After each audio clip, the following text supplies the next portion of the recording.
लाडक्या बहिणींसाठी अतिशय महत्त्वाची बातमी आहे। लाडक्या बहिणींची प्रत्यक्ष पडताळणी होणार आहे। चुकीची आम्ही साधारणपणे ऑक्टोबर महिन्यामध्ये जी लाभार्थ्यांची संख्या होती ती 2,34,00,000 होती। डिसेंबर महिन्यामध्ये 2,40,00,000पेक्षा अधिक महिलांच्या खात्यामध्ये लाभ वितरित झाला होता। काल आम्ही अजूनही प्रक्रिया सुरू आहे जानेवारी महिन्याची, पण कालपर्यंत साधारणपणे 2,41,00,000 महिलांच्या अकाउंटला डीबीटीची प्रोसिजर जी आहे ती झालेली आहे। 26 जानेवारीला सुट्टी होती म्हणून अजूनही 1-2 दिवस ती प्रक्रिया सुरू राहील।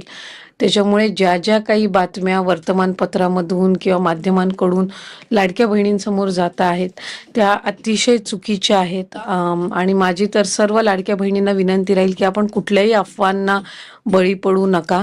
कुठेही आम्ही कुठल्याही लाभार्थ्याच्या खात्यातून परत काही लाभ घेतलेला नाहीये, रिफंड केलेला नाहीये। राज्याचे मुख्यमंत्री असतील फडणवीस साहेब, उपमुख्यमंत्री शिंदे साहेब असतील किंवा 2 दिवसापूर्वी अजितदादांनी सुद्धा प्रसार माध्यमांच्या सोबत संवाद साधत असताना माहिती दिली की आम्ही कोणाचेही पैसे त्यांच्या खात्यातून परत घेतलेले नाही आहेत। कोणाचेही पैसे परत घेण्याच्या संदर्भातली चर्चाही नाही आहे। रुटीन पद्धतीनं लाभ जो आहे तो महिलांपर्यंत पोहोचवण्याचं आम्ही काम करतोय। काही वर्तमानपत्रांनी 30 लाख, 35 लाख, 40 लाख, 60 लाख, उद्या म्हणतील 1 कोटी लाख, 35 लाख, 40 लाख, 60 लाख, उद्या म्हणतील 1 कोटी, अशा पद्धतीचे जे काही तिथे जी माहिती देण्यात येत आहे ती अक्षरशः चुकीची आहे। आम्ही रुटीन पद्धतीनं महिलांचा लाभ आहे त्यांच्यापर्यंत पोहोचत आहे।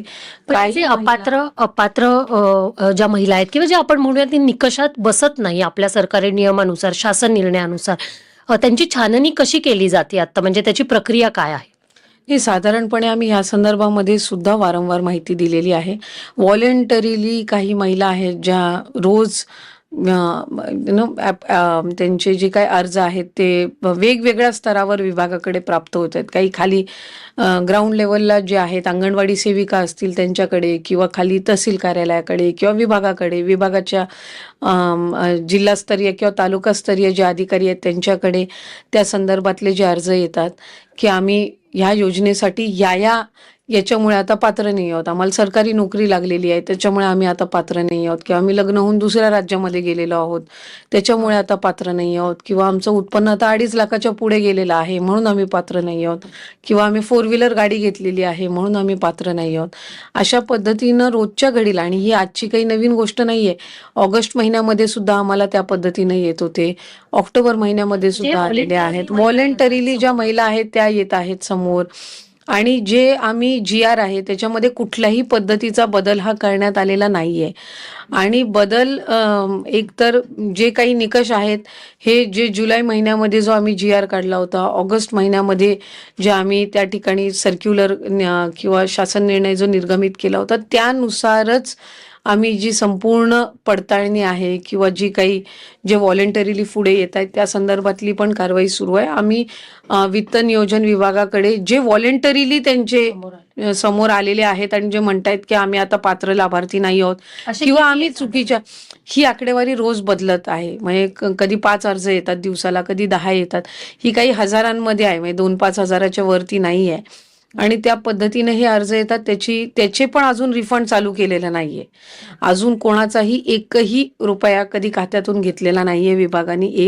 हे जे व्हॉलंटरीली अर्ज आलेले आहेत त्यांची सुद्धा आम्ही कारणं जी आहेत ते स्थानिक प्रशासनाकडून तपासून घेत आहोत, आणि वित्त व नियोजन विभागाकडून आम्हाला त्या संदर्भातला एक हेड तयार करून दिला जाईल रिफंड करण्याचा, जसा इतर योजनांनाही दिला जातो त्या पद्धतीनं तो तयार करून दिला जाईल। आणि त्याच्यामध्ये ते सरकारी तिजोरीमध्ये जाऊन जे व्हॉलंटरीली येत आहेत तेच, खातं कुठल्याही कोणाच्याही खात्यातून पैसे घेत नाहीये।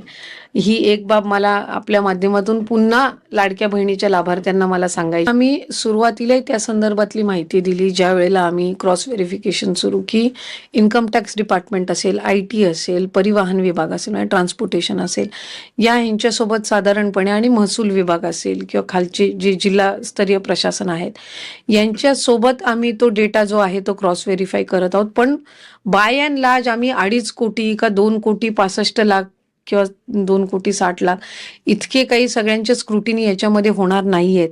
त्याच्यामध्ये काय असं नाहीये की 30 लाखाचा का 40 लाखाचा का 30 लाख हा आकडा जो आहे तो समोर येतोय, वृत्त पण समोर येतोय आणि अनऑफिशियल त्याविषयी बोललं जातंय की हा आकडा इतका मोठा आहे, पण पालिका निवडणुकीच्या तोंडावर सरकार तो जाहीर करत नाहीये, असं सुद्धा त्याला एक त्या दृष्टिकोनातून पाहिलं जातंय. आम्हाला विभागाला मंत्री म्हणून मला, मुख्यमंत्री म्हणून फडणवीस साहेबांना, मंत्री म्हणून शिंदे साहेबांना, अजितदादांना, आमच्याकडे कोणाकडेही हा आकडा नाहीये ना, माझ्या विभागाकडे हा आकडा आहे.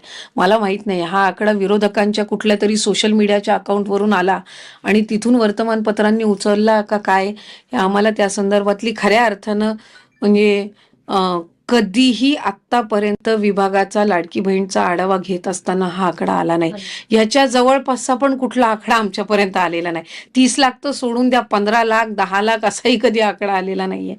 त्याच्यामुळे अशा पद्धतीनं म्हणजे की काही हजारांच्या घरातच ही संख्या आहे. नाही, मी आपल्याला म्हटलं की जे आम्ही आता जे GR मध्ये जे सुरुवातीपासून निकष आहेत याचा जो क्रॉस व्हेरिफिकेशन आहे ते आज आम्ही जाहीर केला आणि 10 दिवसामध्ये 15 दिवसामध्ये येईल असं नाहीये. हा डेटा म्हणजे क्लोजली मॉनिटर करणं आहे, कारण ही योजना आम्ही फार प्रभावी पद्धतीनं आणि महत्वाकांक्षी योजना आहे. आम्हाला त्या संदर्भातले कुठलेच गैरसमज, आणि जर लाखांमध्ये असती तर मग 2,41,00,000 महिलांना कसं काय या महिन्यात पण लाभ गेला असता.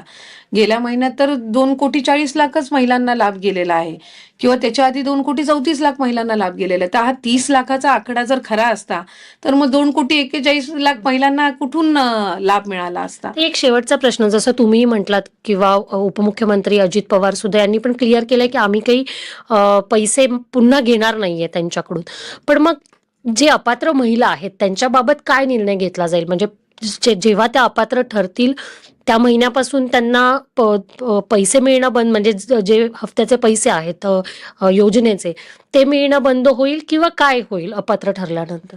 त्या संदर्भातला जरीही ऑफिशियल निर्णय काही अजून झालेला नसेल तरी मी खरं तर विस्तारित मंत्रिमंडळ झाल्यानंतर ही दुसरी आमची मंत्रिमंडळाची बैठक होती आणि आज काही गोष्टींवर निश्चितपणाने चर्चा झाल्या. पण साधारणपणे गेल्या काही दिवसांपासून मुख्यमंत्री माझी लाडकी बहीण जी योजना आहे त्या संदर्भामध्ये काही तक्रारी ज्या प्राप्त झाल्यात किंवा माध्यम असतील किंवा इतर जे लाभार्थी आहेत त्यांच्याकडनं सुद्धा काही प्रश्न आम्हाला साधारणपणे विचारले जात होते.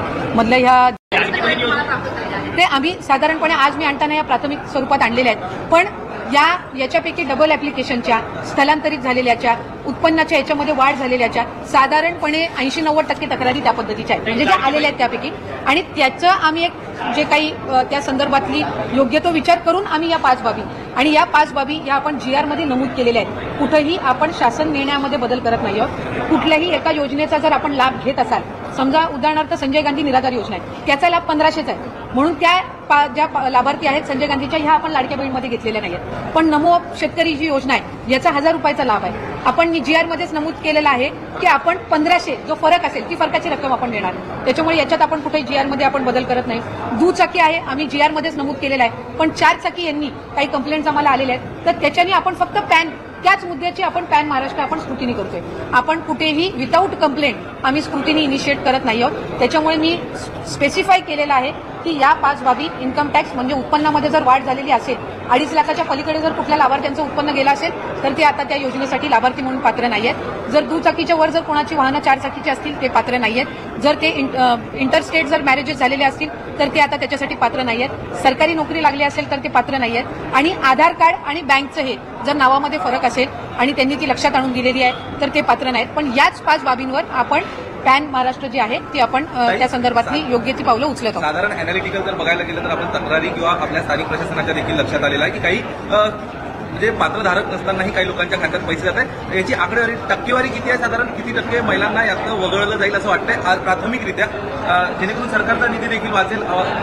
नाही, विषय याच्यामध्ये सरकारचा निधी वाचवणं नाहीये, कारण आम्ही सुरुवातीच्या कालावधीपासूनच 2.5 कोटी लाभार्थी आपले असतील हे आम्ही विभाग म्हणून सुद्धा धरून चाललेलो होतो. जेव्हा बजेटची सुद्धा घोषणा झाली त्याच्यानंतर सुद्धा 2.5 कोटी लाभार्थी हे साधारणपणे रफली मॅक्सिमम असतील, हा एक त्याच्यामुळे पैसे वाचवणं किंवा निधी वाचवणं हा विषय नाहीये. याच्यामध्ये ज्या काही कंप्लेंट्स मधल्या कालावधीमध्ये आल्या आणि त्या फक्त स्थानिक प्रशासन किंवा तिथल्या यांच्याकडून आल्या नाहीत तर वेगवेगळ्या माध्यमांकडून सुद्धा त्या आमच्याकडे येत होत्या. कारण बरेचसे माध्यमं सुद्धा आम्हाला हे करायची की अशा काही स्थानिक पातळीवर आम्ही मीडियामध्ये ज्या वेळेला आम्ही चर्चा करत असतो त्यावेळेला अशा पद्धतीची जी रियालिटी, तर त्यानुसार आपण जात आहोत. याच्यामध्ये कुठेही पैसे वाचवणं किंवा या सगळ्या बाबींचं हे नाहीये. % असेल? आम्ही 2 महिन्याच्या कालावधीमध्ये योजनेमध्ये वेगवेगळ्या आमच्या जिल्हास्तरीय कार्यालय असतील, तालुकास्तरीय कार्यालय असतील, इथलं आयुक्त कार्यालय असेल, इथे काही तक्रारी आम्हाला त्या संदर्भामध्ये प्राप्त झाल्या आणि